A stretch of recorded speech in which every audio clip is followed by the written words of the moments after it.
ħafna ħaddiema diġà kienu qed jgħidu li żieda tal-budget ma kienx se tkun biżżejjed tal-esplużjoni fil-prezzijiet. U issa il-Gvern ħabbar li l-kola imħabbra fil-budget se tkun inqas minn 13 euro fil-ġimgħa kif ħafna kienu qed jaħsbu. Fil-fatt, il-Ministru tal-Finanzi Clyde Caruana ħabbar li l-kumpens għall-loli tal-ħajja se jkun ta' 12 euro 81 ċentesmu fil-ġimgħa l-ħaddiema u l-pensjonanti.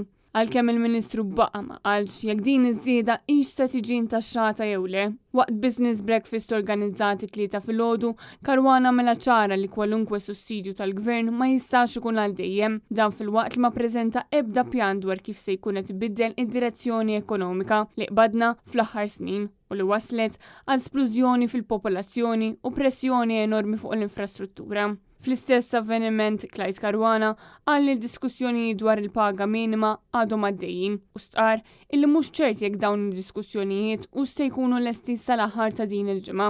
Il-Ministru baqa' wkoll ma jagħtix risposta ċara dwar b'kemm se tonqos in-nefqa tal-Ministri minkejja li jammetta li kien hemm il-ħela.